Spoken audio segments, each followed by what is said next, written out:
Good evening, this is Rahul Reddy live from Houston, Texas. We bring in immigration news every Tuesday between 5 and 6 Central Time. We do bring in immigration. Along with me is Reddy Neumann. Emily, what do you have today? All right, so the big topic yesterday was the Supreme Court decision on the public charge rule. So we'll just give everybody a refresh on what that was about and where everything stands right now. We've talked before about increased filing fees, and we know it's coming, so we just want to talk about where we're seeing this happening, what we can expect in the future, and will we get any benefit out of paying these additional filing fees. We're also starting to see more and more site visits being conducted on STEM OPT. So these are site visits being conducted at the employer's place of business. And we wanted to give you an update of what that process is like, what they're asking for, so you can be prepared for that. And lastly, just an update on where we stand as of this moment with the H-4 EAD and the future of that. Emily, on the Supreme Court decision, it's a 5-4 decision that lifting the injunction that's granted on the enforcement of the public charge. This administration wanted to bring in to enforce to make sure that people don't take advantage any of the tax money of the U.S. people. Do you think so it's going to impact business immigration? On the financial side, do you think so that we have to fear for any of our clients or the most of our audiences that come into our Facebook and YouTube? Yeah, I think most of our audience is at very low risk for this really being an issue, other than we're going to have updated forms at some point and there'll be some additional questions on the form. I think it's going to be less likely that our typical high-skilled immigrant client is going to be denied an H-1 extension or denied a visa at the consulate or denied their green card under this public charge rule. I have some problems with what your statement, Emily. When you say denial is one thing, but I'm expecting that with the forms change, with the change in the consulates though, the already delayed business immigration process is going to prolong so much. And I consider delaying too much is considered as denying though.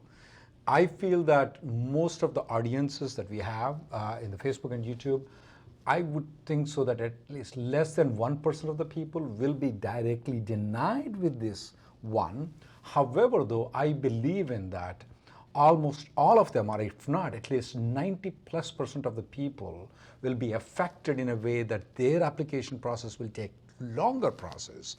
Now they have a legal reason, well, I can't figure this one out, I'm going to delay this one. Don't you think so? Yeah, I think that, we've already seen increased processing times at the consulates due to extreme vetting. This is just another form of extreme vetting where now, because consular officers are responsible for looking into so many different issues, even though they were already required to look at public charge, now it's more of a formula and it's just more complicated really. So yeah, very likely to delay visa issuance, which delays in getting appointments because the consular officers are spending more time reviewing each individual application. Same with filings with USCIS. I mean, we've already seen N-400s are taking 2 years at some places. And H-4s are taking approximately 8 to 12 months. EADs are taking about, especially adjustment of status EADs are taking between 8 to 12 months. Now with this columns in there where they're asking more questions, I'm expecting that it's going to take even more longer time for the H-4s, more longer time for student, where people will apply for student visa. How long can this take? Now we have extra documentation, they have more reasons to ask for RFE right now. So I believe that even though it is directly not implicating, directly not affecting the people, indirectly the delays are going to be a significant problem. Especially for the audiences of us who are mostly on the business immigration side of it. Emily, now USCIS is proposing, we already know that USCIS is going to increase the fees significantly. In this, since this administration has come in, they started increasing the fees and they're increasing more. Do you expect better service? Better service practically means getting the adjudication done faster though. I mean, that's all we can expect them to do. Do you expect with increased fees they're going to get it better, faster? Maybe the H4 and EAD's approval will come in like 2 months instead of 8 to 10 months? I definitely am not. Why holding my not? breath I'm on paying that more one. money. Right, and that is more money in order to provide more extreme vetting rather than to provide more officers to be able to adjudicate things faster. So they did put out a proposed regulation with this proposed fee schedule, and there is absolutely nothing in there To cut down the that times. suggests that we're increasing the fees in order to improve processing times or provide better customer service. Those aren't the reasons they're increasing fees. They're doing it because the cases are taking longer. They need to take more time to adjudicate them with all of the extreme vetting and public charge and all these other issues. So no, I don't expect any better service than what we're getting right now, unfortunately. Emily, on the site visits, we have noticed that in the past 3 weeks, that the site visits, which used to happen only for the H-1B visas, and L1s and R1s and other visas too, now we are seeing that they're doing it for student visa people who are in the STEM extension. Can you explain what a STEM extension is and why the site visit? Do they have a right to site visit? And if the site visit happened, what should the employer be prepared and employee be prepared? So the STEM extension itself is not really a new concept. You know, it's for those students who have graduated from school, they're completing their 1 year of optional practical training. If they graduated with a STEM degree, they may be eligible for an additional 2 years of optional practical training if they provide to their school and have their employer sign a training plan, and their employer is an E-Verify employer. So that STEM extension concept has been around for quite some time. It was originally 17 months. When they converted it to a 24-month extension, they added additional compliance requirements that are part of the site visit. So when they passed the regulations that created the 24-month STEM extension, at that time they created the I-983 training plan. At the same time, they made it very clear that ICE, who is over the entire student visa program, has the authority and the right to conduct site visits. Now that regulation has been around since 2016, but we really didn't start seeing any site visits happening until late 2019. I think so, it's 2020 it started, yeah.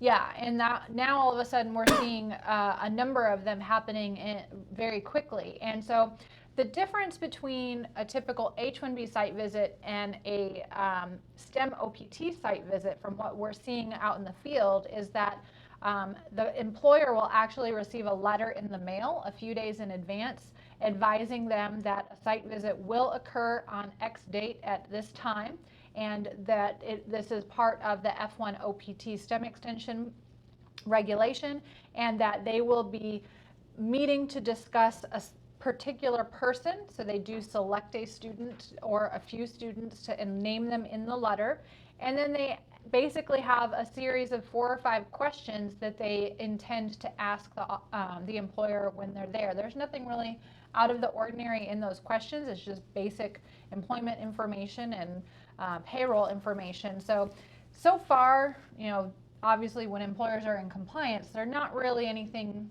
to be too concerned about. It's going to become more and more standard practice, but it does help remind everybody that there are very specific compliance requirements for the STEM OPT, and if an employer is failing to comply with them, it's actually putting the student potentially at risk, students out of status. We have this unlawful presence memo still lurking from August 2018 that right now is under an injunction, but we've just seen injunctions don't always hold up. Yep, they lifted up. So if the Supreme Court, I don't know where we're at on that litigation at all. We're still in the district court right now. But if either the court sides for the Trump administration or that injunction gets lifted, we may have unlawful presence calculated backwards to the time a STEM OPT violation occurred. So as far as what are the main compliance requirements that employers and STEM OPT students need to be aware of, number 1 is completing the training plan itself, the I-983. You need to do a 12-month evaluation, have that signed by the employer, 24-month evaluation at the end of the STEM extension, Material change has to be reported with a new I-983 form. I see a lot of cases where that is not happening, where the student moves from location A and starts working at location B, and that is not updated with the school and not updated on the 983. Any others that you can think of? Yeah, one thing is that people need to aware is that the students are already aware of the 983 form. The sample is there at immigrationgirl.com if you want to look at the sample of that.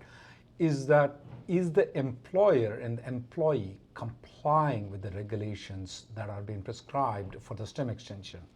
Especially when people are working at third-party location, we're noticing as of now, whatever site visit occurred, that occurred to the employers that have at least 50 or plus people on the STEM extension. And they're also located at different locations. What the ICE officials of the Department of Homeland Security officials were interested in knowing is that is the employer complying with the regulations? Is the employer complying with the supervisory requirement? Is the employer complying with the review requirements? Is the employee also complying with the review requirements? As of now, they have not spoken directly. They didn't went to the site visit where they went to the employee's location at this point of time, but it may be forthcoming to check whether or not the employee is working at that particular location. If so, his job duties are in compliance with the 983 application. I would want all the employers to have their 983 applications reviewed by a lawyer to make sure that they are complying with it. Let's say, for example, if they have 50 employees working on the 983, it means on the STEM extension. So I would like to have an independent review done before the USCIS or the Department of Homeland Security or the ICE people come with a site visit to make sure that are they following those things, go through each and everything. Is there a 12-month review done? If a person has completed the STEM extension the past 1 year, did the employee completed the self-review? All those things are very important. We have already noticed that a lot of people are getting their H-1Bs denied, the change of status getting denied because not following the STEM regulations and not following the 983, which was been signed by the employer and provided to the DSO. So it's very important that the employer complies. Now, if you're an employee, what is your duty to do? Ask your employer, is he complying with it? Check your 983 form. You have a copy of that thing to see if they're complying.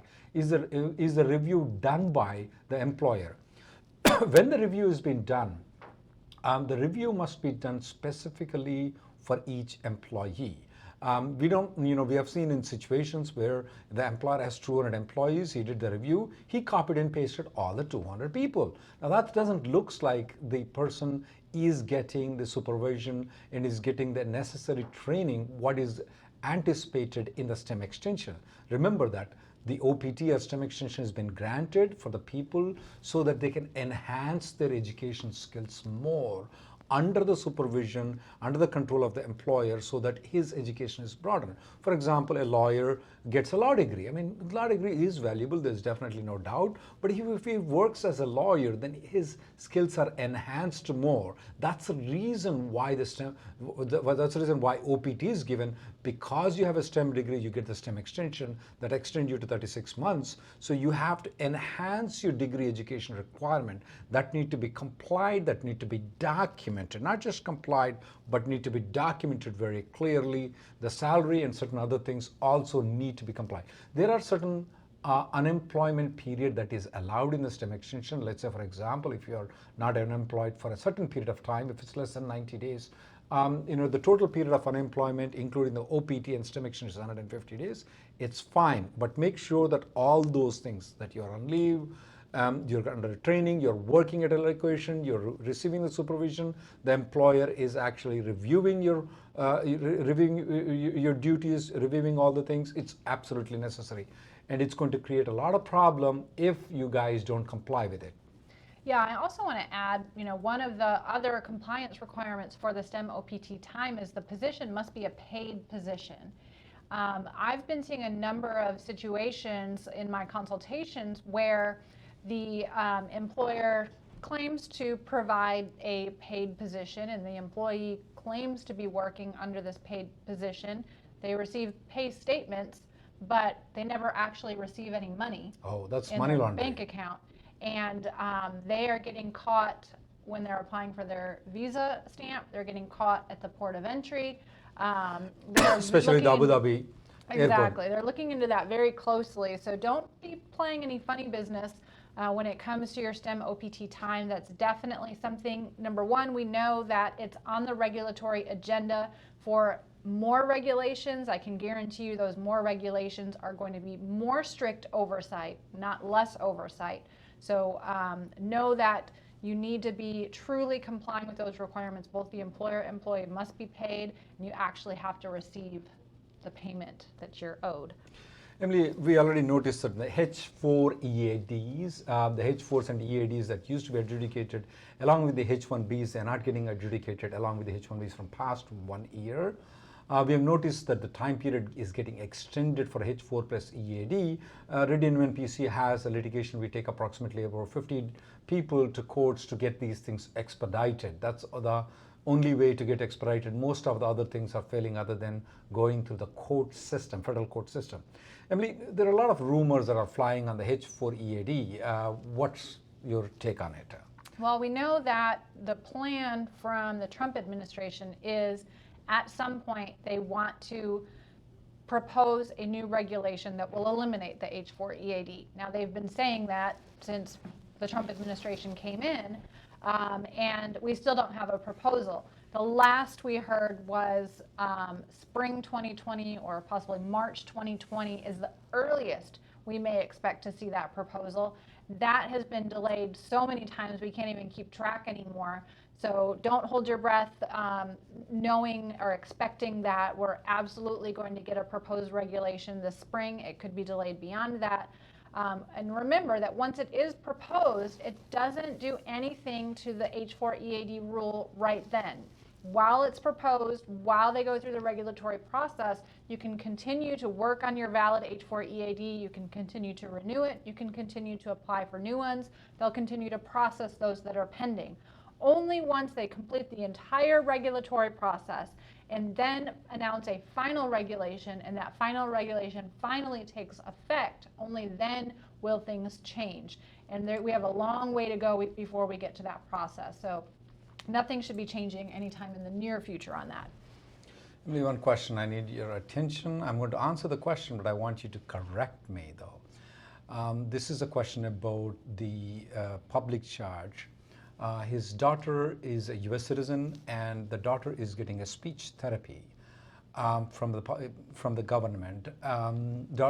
Will it impact his green card application? The answer is no, because your daughter is a U.S. citizen. She is receiving the benefits, so you shouldn't have any problem in getting the green card, though. However, though, at the time when you go for the visa stamping, they may consider that as an issue.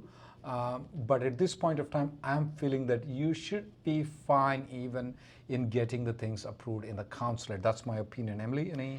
Yeah, I also think, number one, like you mentioned, it's the benefit is the funds are for the daughter who's a U.S. citizen. Number two, those benefits are not the type of benefits USCIS and Department of State are concerned about. They're more concerned about actual maintenance of your lifestyle type benefits, meaning is the government providing you food stamps? Food? Is the government providing you housing? Is the government providing you monthly payments so that you can survive?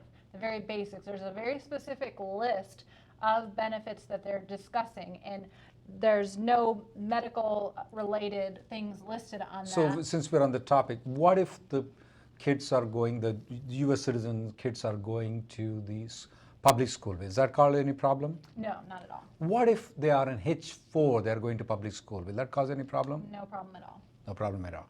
L2s and all these dependents going to public school is not a problem at all. Correct. Okay. Even getting scholarships to go to college, not a problem, not considered a public benefit. It's very short list of things that qualify. If you want to go to immigrationgirl.com and in the search bar look up public charge, I do have the exact language of the different benefits that they're looking for, and those are exactly what the forms, the I-129 form will be using to determine, to ask questions of whether you've received those specific benefits. I only have this peculiar question. It doesn't come here. It came in before. I didn't have an answer, so I want to put you in trouble live on Facebook and YouTube. One of the person who called me, his kid has a special needs. So of course the kid is receiving some benefits from the government, but the government has provisions where they babysit the kids sometime, where their mom and dad can go out to movie. They're not paying for the movie, but they're trying to pay, so you know, the special needs kids, parents need to get out somewhere. Come on, they need to go out on date or something like that. So if they go out, will that be considered as a problem? Yeah, I would say very low risk there, I don't think. I mean, they're really looking more for, is the government providing your monthly housing on a long-term basis? Are they providing your monthly food budget on a long-term basis? I don't think that would be an issue. But if you have any peculiar things like that, what we just discussed though, other than going to school, your kids going to school, getting the speech therapy in the school, if there is anything peculiar thing, I would recommend that you contact a lawyer so that you get the clarification very clearly though. But going to public schools is not a problem at all. Even if your kids are on H-4 visa, it's not a problem. Okay, Pooja from Facebook wants to know, are there any cases of an H-4 getting approved but the EAD getting rejected? If there are, it would be very rare cases where something was just filed wrong, because generally you qualify for the EAD because you've gotten your H-4 approved and you have an I-140, your spouse has an I-140 approved. I think actually, we were talking about this in our staff meeting this morning actually, there have been rare instances where the I-140 has been withdrawn and USCIS has sent a request for evidence saying your I-140 is withdrawn, you don't qualify for the H-4 EAD anymore. But that was a request for evidence. We had the opportunity to respond back and basically explain what the law is to them, tell them that they're wrong, that as long as the I-140 was approved for at least 180 days before it was withdrawn, it can still be used in support of an H-4 EAD, and those cases were approved. So I think it's very rare situations where something, maybe a mistake happened where the EAD would be rejected. Venkat from YouTube has this question. Venkatesh from YouTube has this question that he's working for a non-profit organization. They're not going to file his green card application. To extend his H-1B, he needs green card application to be filed. Can some other company file for his green card application? Venkatesh, the answer to that question is one word, yes. However, though a lot of companies will be very hesitant in filing for the green card application if you're not working with them. But legally, yes, they can. Praveen from YouTube wants to know if having an approved I-140 basically guarantees you extension. So I'm assuming this is regarding H-1 extensions. Unfortunately, the answer is no. You still have to prove that you qualify for the H-1. Your employer has to prove that they have sufficient specialty occupation work available for you for 3 full years. If they only are able to establish that they have 1 year of work available, there's a possibility you might only get a 1-year extension even though your I-140 is approved. So having the I-140 approved allows you to get up to a 3-year extension, but there's zero requirement that the government has to give you a 3-year extension if all of the requirements of the H-1 are not met. Sumit has this question, how much time is it taking for the labor perm process? At this point of time, once it's been filed, labor certification is taking approximately 3 to 5 months to get the labor certification approval. However, Sumit, here is one of the issues is that to file for a labor certification, it may take anywhere a minimum of 4 months to approximately even 8 to 9 months though, depending on the recruitment, the prevailing wage and certain other things. It may take a long time to file an application. It's not like a H-1B where you file an LCA which take about a week's time and file a H-1B within a week's time. That can happen. When it's a green card, there's a lengthy process that need to take before you file the application. But once you file the application, we haven't seen much delay in the perm process. It's anywhere between 3 to 5 months. B from YouTube has a question that comes up quite a bit these days. He had an approved H-1B and H-4 and H-4 EAD that were all valid until August of this year. The H-1B was later amended and received a shorter validity period expiring in March of this year. He did not file an H-4 and EAD along with that amendment, so he wants to know if the H-4 and EAD are still valid. Can the spouse continue to work until August? So the answer is yes, that EAD remains valid as long as you are maintaining your H-1 status. So assuming that you file an extension in March and that gets approved, your spouse will be able to continue using the existing EAD through August 2020 and then file the extension. Tejbir Singh from Facebook has this question. He is a Cap-exempt H-1B. Can he work part-time on a Cap-subject employer if they concurrently file a H-1B? The answer to the question, Tejbir, is yes, you can, if it's filed concurrently. In a staff meeting, one of my colleagues corrected me on this one after checking it. That is right. You can work. Even though you are Cap-exempt, you can work concurrently with another company while working with the current company. Here is the problem when you go for the stamping. When you go for the stamping, here you don't have to go for two companies, two organizations stamping, but when you come back, that's where the problem comes in. They can't issue an I-94 with the endorsement with two companies. Is it right, Emily? Mm-hmm. And that's where when you go travel outside, when you come back, that's where you will be restricted again with one company, and then you have to file a parallel application every time you come back. So if you were to do this, file a parallel application, go and get the Cap-exempt H-1B stamp, come back and keep filing the concurrent filing. That's all I can suggest you, because there's no system in the Customs and Border Protection that allows to have two companies at the same time. Nitin from YouTube is on the 5th year of his for-profit H-1B and now has an offer from a nonprofit company. So if he accepts that, he wants to know if his H-1B will get restarted and will it have any effect on his I-140. So unfortunately, the H-1B does not start over. You don't get a fresh 6-year limit. The only way to do that is to go outside the country and stay there for 1 full year before you're eligible to restart the 6-year limit. That being said, the I-140, if it's been approved for 180 days, it does remain valid for you to use it for continued H-1 extensions beyond the 6-year limit. Your spouse can use it to get H-4 EAD renewals.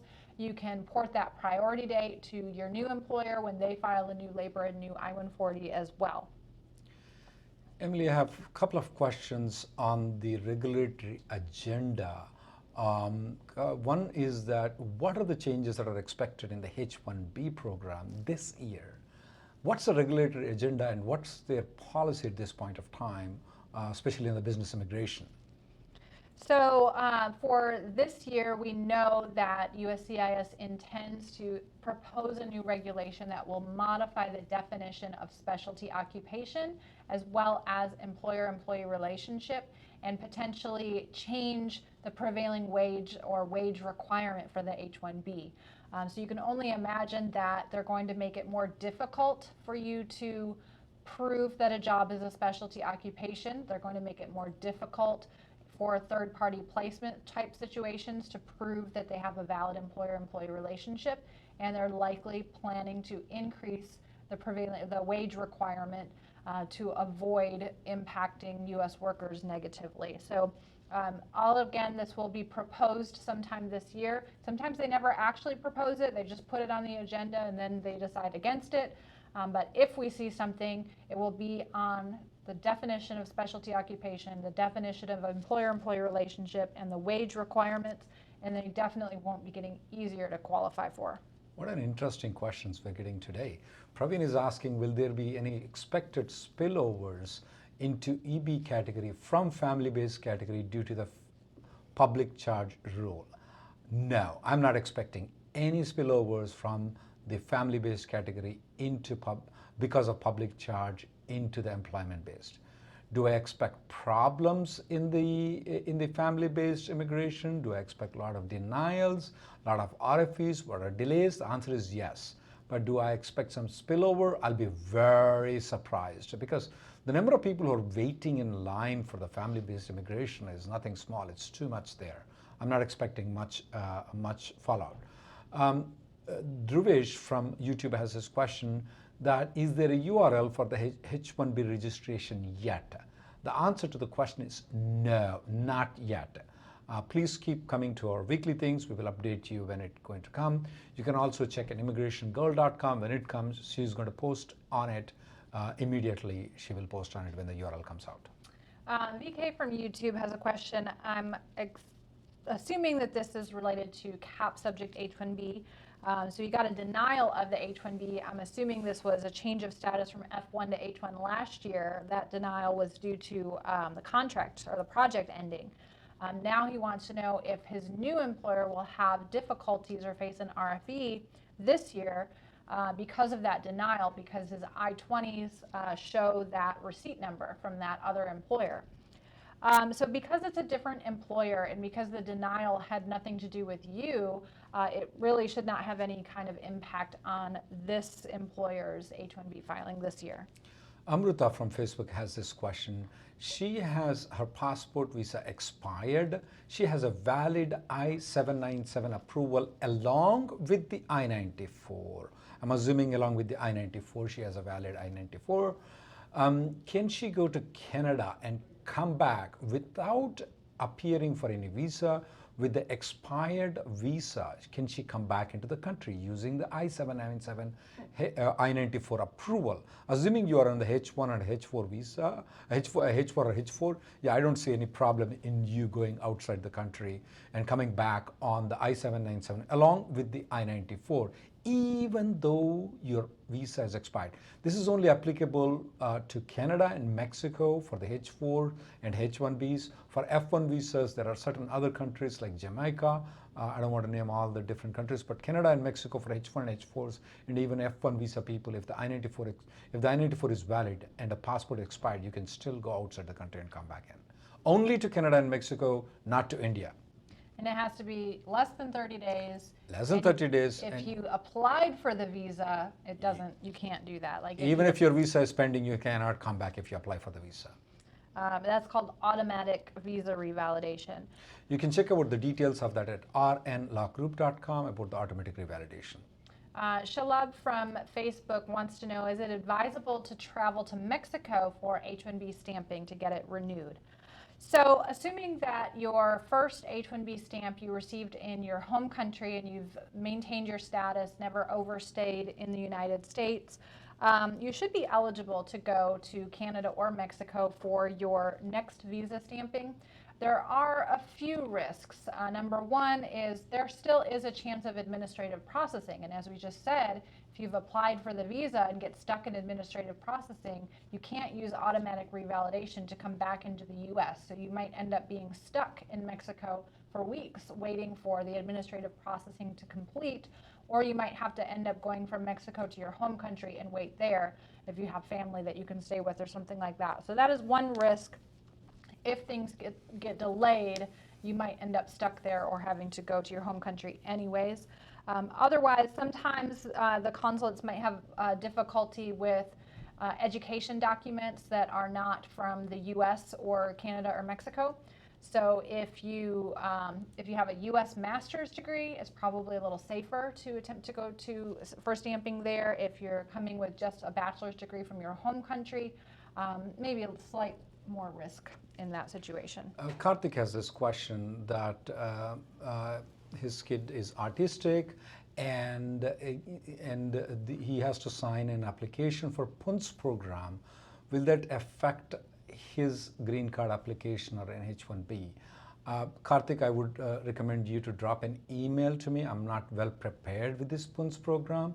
I will give you a free consultation if you drop an email to me at rahul@rnlawgroup.com. I will be prepared and answer the question though. Do you have any knowledge of PUNS program? I do not, unfortunately. Okay. But drop an email to me, I'll get back to you on that. Because another question that comes is from Reddy from YouTube. He's delinquent on the credit card about a year ago. Will it cause any problem for the public charge?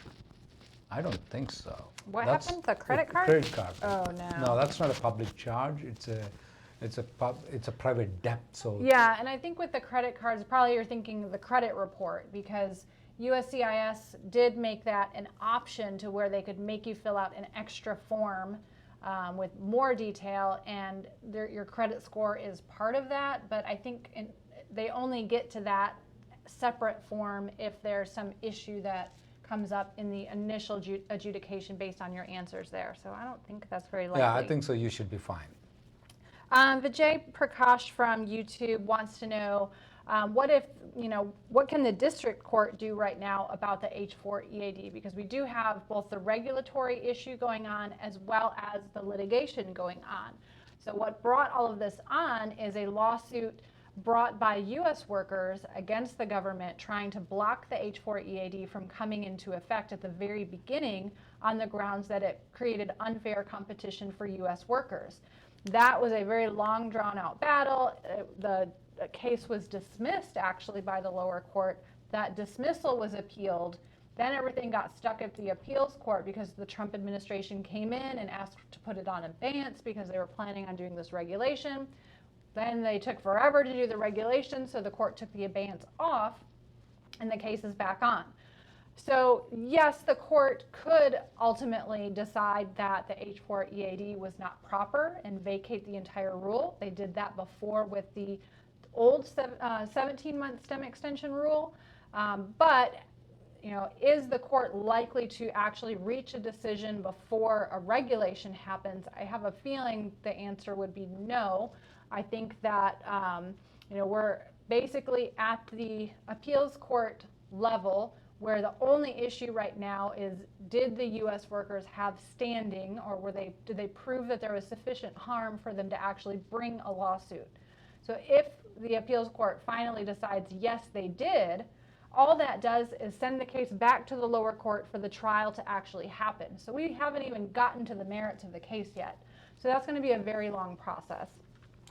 Sachin from YouTube and Abhi from YouTube has the same question. When the H-4 and EAD are filed together, do they get the approval at the same time? The answer to the question is yes.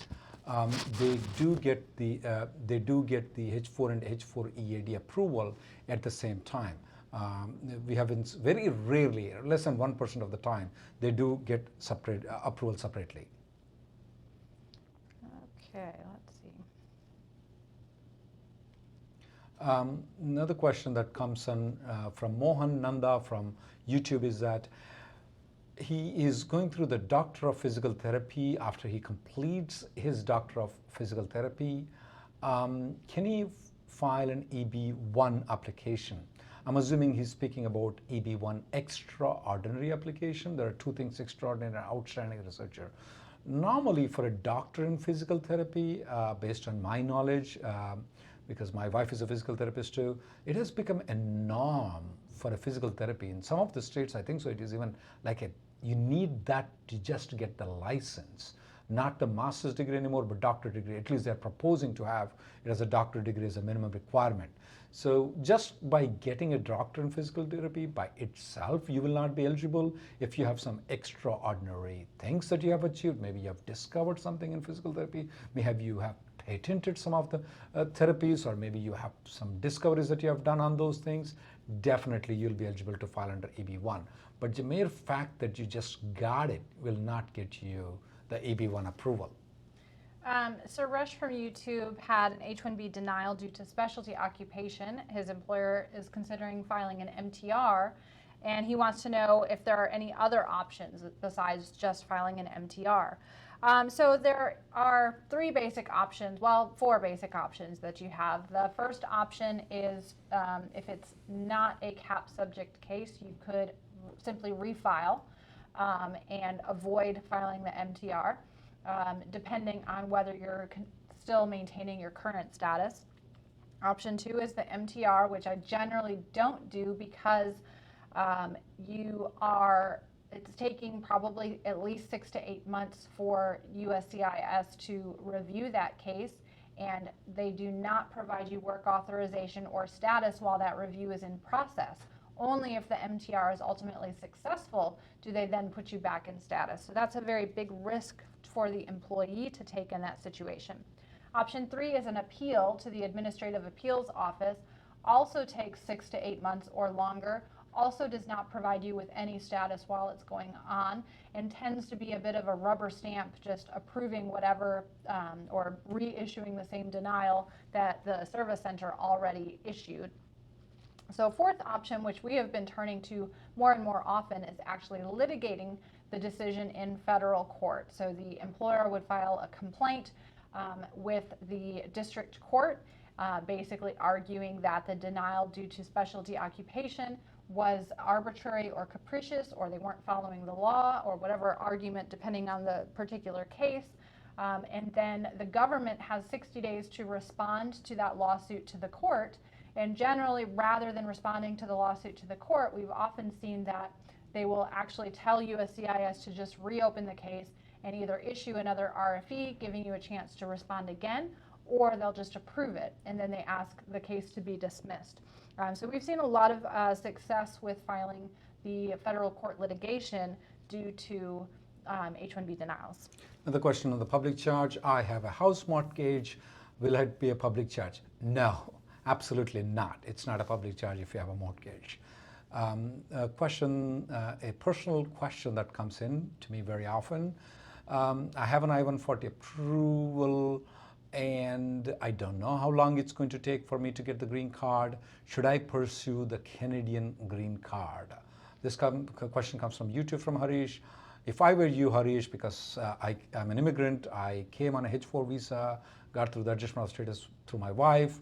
At that time, the prior date was not backlogged, but if I were you right now, based on the timeline that's there, depending on which timeline do you take, is it 50, 100, or 150 years?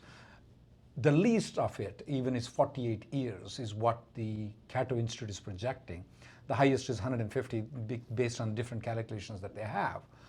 Ours was 108, so that's a long period of time for people to live on non-immigrant visas, coming to this conference call, coming to this YouTube's, Facebook every week, staying there for that long. I would not. If I were you, I would go to Canada, Harish.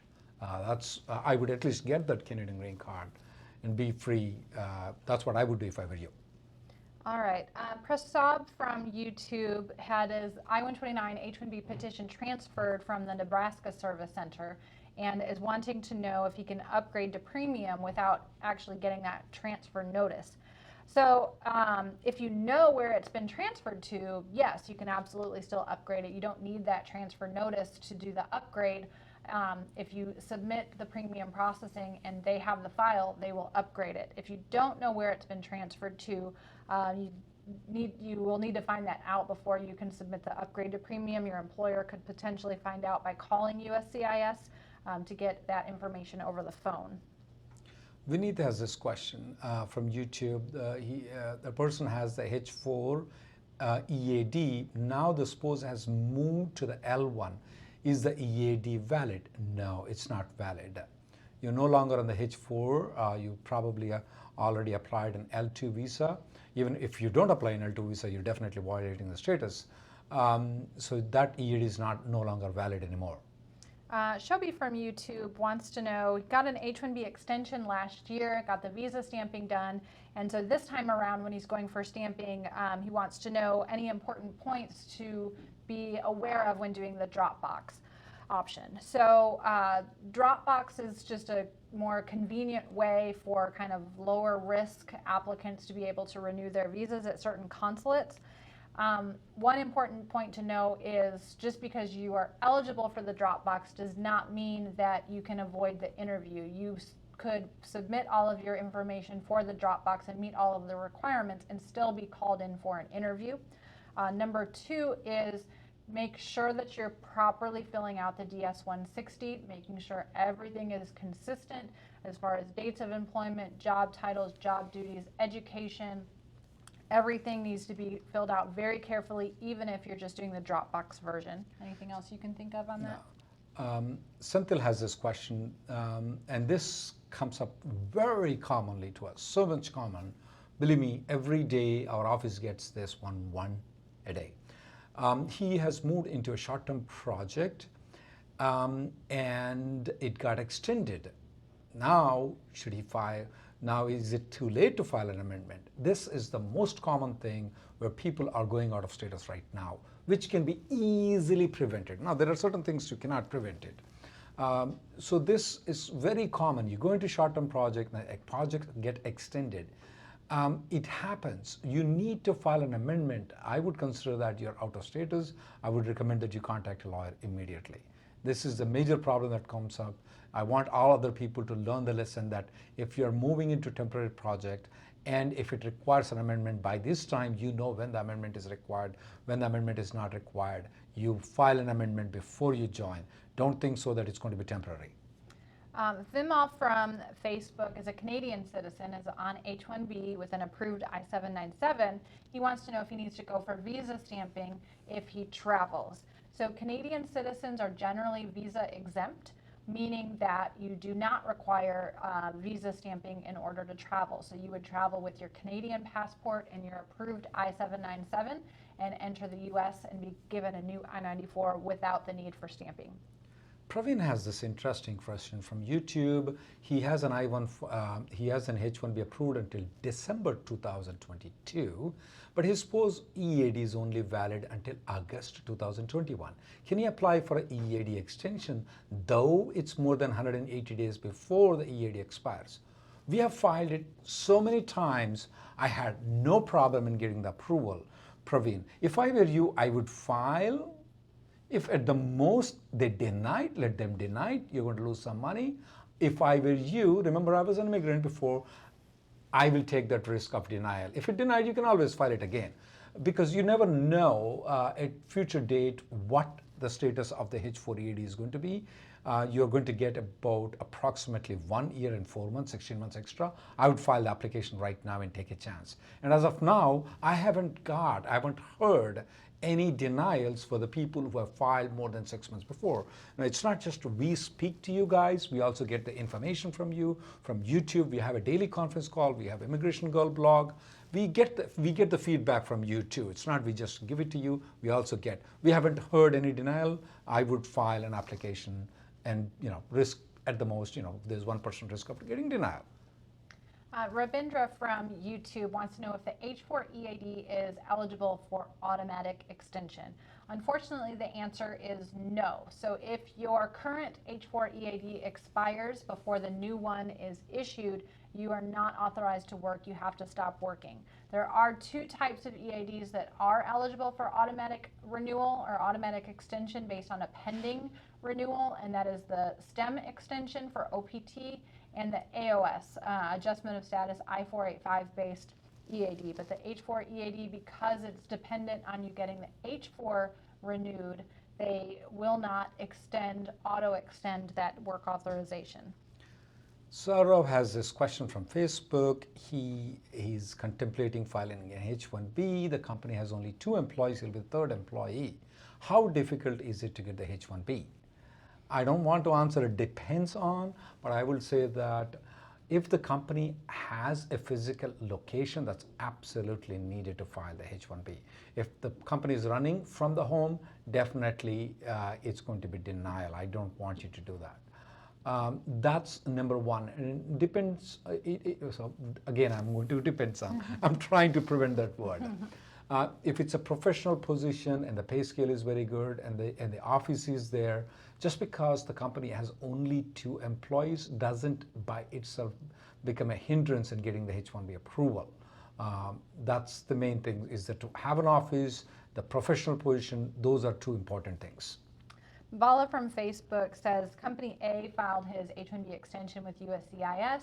It's pending. He wants to know if he can apply for another extension with Company B, and in this situation, the I-94 has already expired.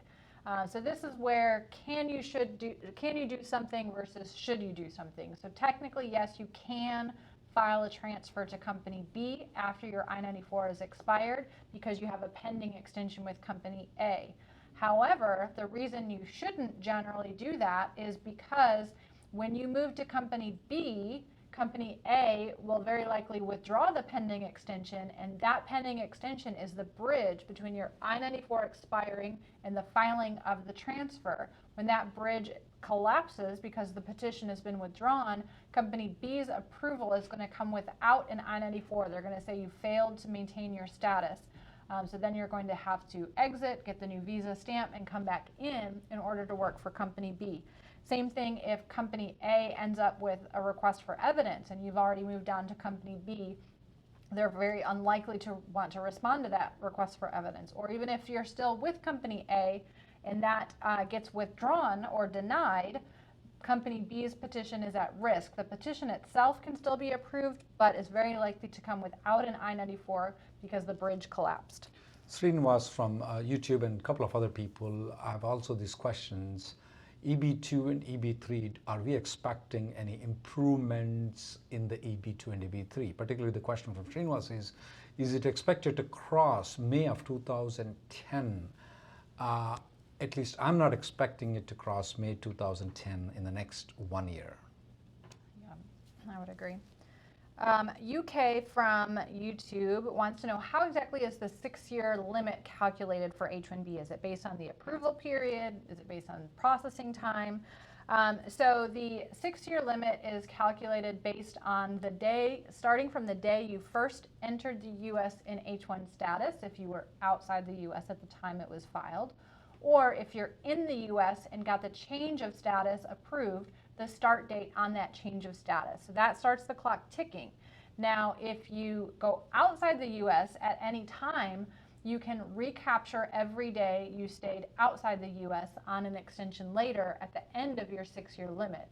So depending on how much travel you have, you can always recapture that time to extend your H-1B further beyond. It's not really beyond the 6-year limit because you haven't used all those days. So you have to be physically in the U.S. in H-1B status for it to count as H-1B time.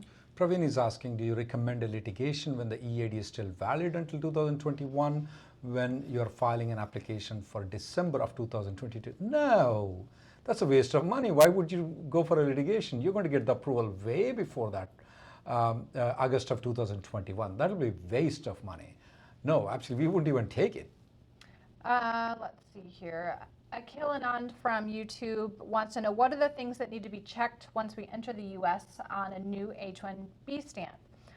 So the main thing would be to, as soon as you enter, go to the online website, the CBP website, where you need to print your I-94, verify that your date of entry is correct, verify that your class of admission is correct, and verify that your end date given is correct. We've seen recently a lot of errors happening on those online I-94s, especially for L1A and L1B. They seem to be mixing those up and giving people who enter on L1B and L1A I-94. So if there's anything that is incorrect on your I-94, it's best, again, to get it resolved quickly. So make sure you're checking that right away.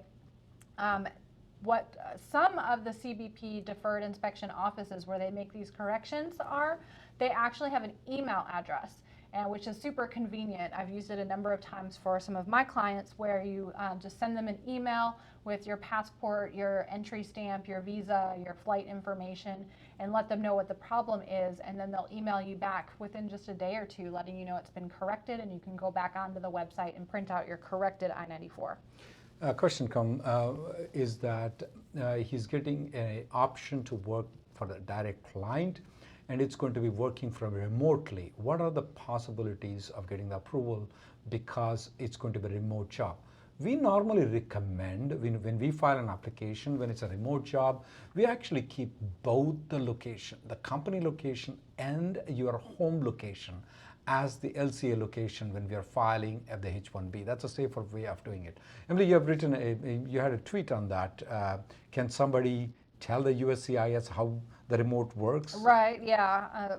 They, unfortunately, anything where there's a different address on the work address compared to the company address, they just assume that it's an end client and that you need to provide all of this additional documentation, or they question the employer-employee relationship. They just don't seem to get that remote workers exist. Yeah, but it's been, only in Texas Service Center I'm seeing more problems, or is it all service centers that I see it everywhere. Okay, well, it can be explained. We don't normally document that it's going to be only at your home location. We normally document both locations. In that way, you're not, you have a good chance of approval, and then should not face much problems if you do so. But if you just keep only your home location, though, sometimes they get confused, and these people, they don't understand anything that falls out of their box. They don't understand it. It has to be in the box. Mansi from YouTube, currently working for a nonprofit on H-1B and wants to file in the CAP this year, and wants to know, can she continue working for the nonprofit company while the for-profit H-1B is being adjudicated? Technically, yes, but you have to be really careful about the company that you are being sponsored for on the for-profit H-1B. There are a lot of not good companies out there that are offering to register you and file for you if you get selected without actually having a valid job offer for you. So only do that, because normally we recommend people only to file the H-1B if they're actually working for the company that's sponsoring them.